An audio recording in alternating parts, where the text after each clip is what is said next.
CBC's Peter Cowan is in St. John's. He was at that event and he has the details on the deal.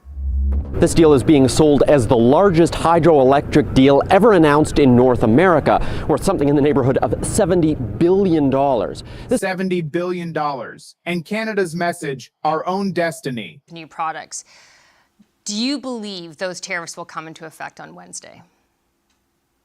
Look, I believe that Prime Minister Carney and Minister LeBlanc will do the very best job for Canadians. We, however, do not control what the United States does.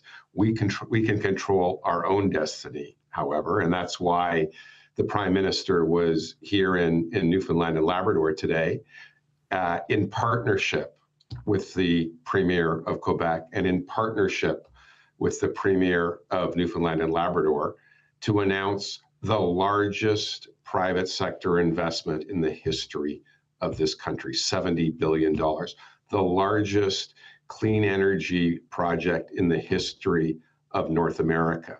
Well, we can't control what the Americans do. We can control our own destiny. We can build our own destiny. But here is the catch. This $70 billion deal is not even signed, and one election could rip it up. On the same week Canada braces for Trump's tariffs, it just made the biggest energy bet in its history. Nearly $70 billion, but it is not signed and it may not survive. Here is the full story. 3 governments, you see 4 peoples coming together to make the weather. Okay. And making the weather. Making the weather means not being hostage to fate, not waiting to see which way the wind is blowing and end up being storm-tossed by. Right as Donald Trump's deadline hits and trade tensions reach a boiling point, Canada has just dropped a massive $70 billion bombshell.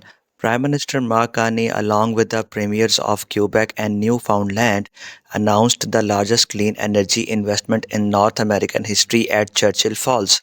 Welcome back to the Joshu Reaction. I am Frank John, bringing you real facts, truth and educational news analysis to all my dedicated viewers across from the USA and Canada. Our faith and we are firmly stand that in God we trust. If you want clear and simple updates on US and Canadian news, make sure to hit that subscribe button right now. Let's break down the details.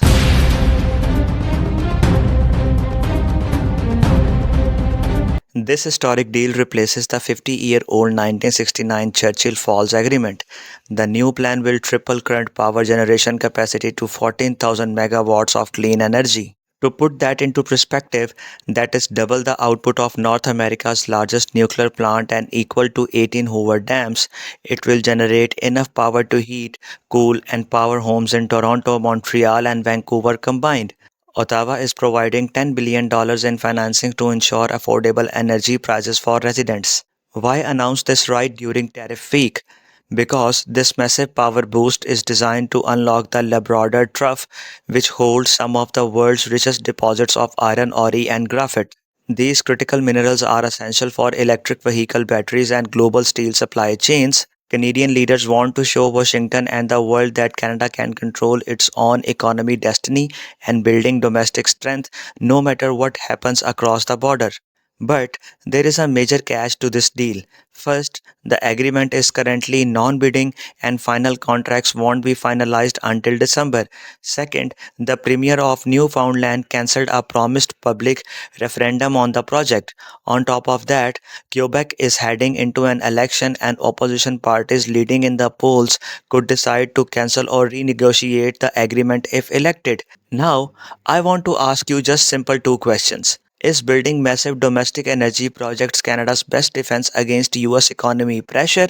Do you think political changes in Quebec will disrupt this $70 billion deal? Share your answers in the comment section below. Thank you so much for watching Joshu Reaction, and always I said in God we trust. God bless Canada, God bless America, and I'll see you in the next breakdown. Take care, talk soon. Bye bye.